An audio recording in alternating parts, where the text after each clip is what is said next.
Welcome back, race fans, to another thrilling episode of Fueling the Passion. Get ready because tonight we're diving headfirst into the high-octane world of virtual motorsports. On September 27th, we had the incredible opportunity to follow the one and only Angry Wives racing team as they prepared to conquer one of the most feared tracks in NASCAR, the Talladega Superspeedway. The atmosphere was electric as we joined the team in the S&M iRacing Motorsports lobby. The lineup for the night was stacked with talent: Zach Cato, Ryan Wilson, Tommy Rogers, Eric Hayden, and the legendary Jerry Fassett. These guys aren't just teammates, they're a well-oiled machine, and they were all laser-focused on one goal: victory lane at Dega. The tension was palpable. You could feel the mix of excitement and nerves in the air. This wasn't just another race. This was a live broadcast, with thousands of fans watching their every move. The pressure was on, but if there's one thing I know about Angry Wives Racing, it's that they thrive under pressure. Now, for anyone who doesn't know, Talladega isn't your average oval. It's a beast. A 2.66-mile tri-oval with 33-degree banking in the turns. What does that mean? It means pure, unadulterated speed. We're talking pack racing, 3 and 4 wide, at over 200 miles per hour, with mere inches separating you from glory or from a race-ending catastrophe. It's a high-stakes chess match at blistering speeds, where one wrong move can trigger the infamous big one, taking out half the field in the blink of an eye. Drafting is key. You need partners, you need to trust the drivers around you, and you need to know exactly when to make your move. It's a mental game as much as it is a physical one, and that's what makes racing here so incredibly compelling. The strategy sessions before the green flag were intense, with the team discussing everything from fuel-saving tactics to drafting partners. When the cars took to the grid, it was the number 71 Jerry Fassett of AWR on the pole with a lap of 51.507. But Jerry opted for an EOL along with his entire team. When the green flag dropped, 28 cars prepared to do battle for 70 laps. Craig Rowe of CSR Broadcasting was not prepared for the exciting racing that was about to unfold in front of his eyes. Our guys, Zach, Ryan, Tommy, Eric, and Jerry, are at the back of the pack settling in and biding their time to make a move and hunt the front. They're working together beautifully, using the draft to their advantage, communicating constantly over the radio. "Gotta push for you on the outside, Zach. Clear high, clear low, hold your line, Tommy." It's a symphony of controlled aggression. For the first several laps, they played it smart, hanging back just a little from the lead group, content to save fuel and equipment. The strategy was clear: survive the early stages and be in a position to pounce when it matters most. It's a nail-biting experience just watching them navigate the pack, avoiding the impatient moves and near misses happening all around them. The race progressed, and the intensity just kept ramping up. The pack was relentless, a constantly shifting puzzle of cars. You could see the experience of the Angry Wives racing drivers shine through. On lap 7, all 5 AWR drivers pitted for fuel, looking to leapfrog a bunch of cars and try to get to the top 10 on the lap 15 stage break. Jerry, Tommy, and Cato came across the line 5th, 6th, and 7th. Unfortunately, Ryan would get a speeding penalty on the pit stop, and Eric would get involved in a wreck just before the stage break caution. Lap 35 stage break caution would find Jerry in 2nd, while Eric found his way back into the top 10 in 6th place. On the restart, these drivers would put on a masterful class of exciting racing. Lap 55 stage break, we would find Eric, Jerry, and Cato in 3rd, 5th, and 6th, respectively. When the checkered flag dropped, it was none other than AWR's very own Ryan Wilson coming across the line to grab the win with fellow teammates Eric, Cato, and Tommy in 6th, 8th, and 9th.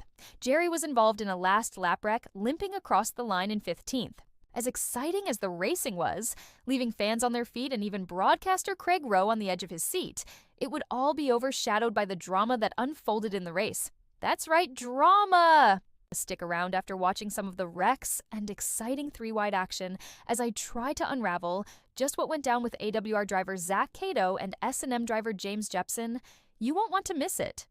We apologize for the crude language as we captured these drivers' raw emotions.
wow, that was some amazing footage of the action that went on in the race, showcasing just how skillful these drivers really are, and an exciting win for Ryan Wilson, but it's short-lived. The top story of the race is drama. Drivers Zach Cato and James Jepson had an altercation around lap 25. We reached out to Cato and Jepson for comments, but they both respectfully declined. We were, however, able to get audio from the CSR broadcast as Craig Rowe interviewed both drivers during the race over the radio. Again, we here at Blind Squirrel Media apologize for the language, but we try to capture things as they happen, and emotions and tempers are high in these moments. Let's take a listen and then come back for more analysis of it. Let's bring in the guy who was on the other end of it, Jepson. Don't hold back. What happened there with Mr. Cato? Just watch the race. Cato was playing a little too rough. I went over the speakers. I said, hey, let's not play this way. And then I'm waiting to see the replay because I knew he turned straight right. So that's all I'm going to say. All righty. All right. I want to give everyone a chance to air it out right here, right now. We still got a lot of racing to go, but all right. Well, you're taking the high road. I commend you for that. Still a lot of racing left to go. You've had a good run at it so far, led 2 laps so far in the race besides that incident. And, racing has a funny way of bringing guys together, because if you look just behind you right now, there's that green 6 car right behind you. Oh, trust me, Craig. I know where he's at, and let's just put it this way. We're going to look like a pro Sunday with a pissed off driver. All righty. I love it. I love it. But yeah, it's, you know what? This is all in fun, but when he's playing hard on the door and then I just say, hey, don't, because I'll play back, and he turns me, that's kind of breaking the sportsmanship rules. He's called it out tonight. So we'll just leave it there. But you have a good one, and let's see where I finish tonight. All righty. The gloves sound like they are off for Mr. Jepson here tonight. Boy, all right, so let's bring in the second part of this party.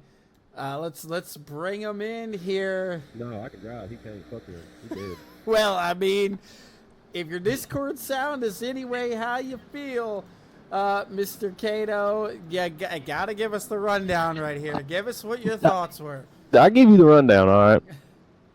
All right. Jepson wanted to come down to a little side draft, talking about we need to get on their door. I said, okay. So he come down side draft me, so I gave him a little door check. He got his little panties in the wad and got all fucking butt hurt and said, if you going to play rough, I'm going to intentionally wreck you. That sparked my fuse, so I fucking turned harder right, put him in the fucking wall. You want to play games? Let's play games. Racing's racing. All right. I see from the broadcast booth, I knew something had to be said over driver's chat. There's a reason that we have it muted for the most part. I wish I could still kind of hear it for myself where it didn't get put over the channel. But, hey, I love the honesty. Some guys having different opinions of it. But, yeah, hey, you know what? And like I said to Jepson, racing seems to always find its way back to each other, because right there on your outside is the 13 car. I know you're about to go green, so I'll let you go. I had to hear from you. That's all right. Just listen to the audio after the race. You'll hear it word for word. All righty. Well, there's both sides of the story. Jepson saying he told Cato, let's not play this way. He also told Craig, and I quote, when he's playing that hard on the door, and I say don't because I'll play back, and he turns me, that's kind of breaking the sportsmanship rules. Craig got Cato's side of the story, and we heard some very differentiating facts. I quote, Jepson said if you're going to play rough, I'm going to intentionally wreck you. Well, that sparked my fuse, so I turned right and put him into the wall. The incident in question does in fact involve Jepson side drafting Cato and slowing him down, which is a part of drafting. Cato did drift up and door checked him, essentially saying, don't do that, you're just slowing us down. Neither of them was in the wrong in what they did. That's just racing, as we heard from several other drivers. We have obtained video of the incident and can confirm that it was in fact what Jepson said on the radio during the race that sparked Cato's fuse. Not only during the race, but after the race ended as Jepson tried to wreck him after the checkered flag. We can only hope that Jepsen will be held to a higher standard moving forward as an admin in the lobbies, as several drivers said that they can't believe the way he blew up and let his emotions override his judgment. As an admin, you have to maintain the middle ground and keep a cool head. As an admin, you have to be fair and strict. It's a fine line. If you're too fair, drivers think you don't enforce the rules and they leave. Too strict and drivers think you're a prick and won't allow people to race and leave. It's a balancing act and it's not easy. This coming from other team and league admins. We know S&M iRacing Motorsports is an elite and upcoming group, and they run a tight ship and try to do what's right. In fact, AWR's very own Tommy Rogers and Jerry Fassett help admin when they are needed, and it was recently brought to their attention if you're an admin in the race and you accidentally cause a wreck, hold yourself to a higher standard and give yourself an EOL penalty at the very next caution. It's the right thing to do. Here's the video clip, and don't forget to like, subscribe, and leave a comment so you don't miss any future videos. I'm Ivana Hump, and as always, we here at Blind Squirrel Media call it the way we see it. Until next time, raise hell and praise Dale.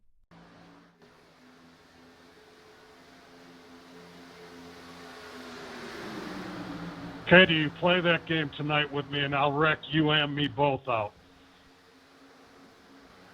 Check Kato.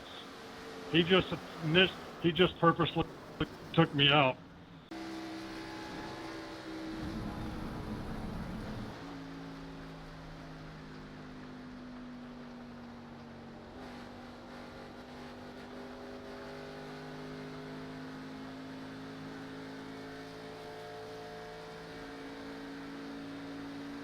Look at the Air Force boy run like a little chicken smurf. Oh, dog, walk the fuck out of your old ass. Shut up. Oh, shut up, you fucking airborne smurf. Is that the only insult that you have? No, because that's about as low as I can go, because I got a little bit more intelligence than you do. So go ahead and take it on the beef and do all your stupid shit and all that. But you know what? You're still in the Air Force. Doesn't take intelligence to go low. I hope you know that. It takes intelligence to go high.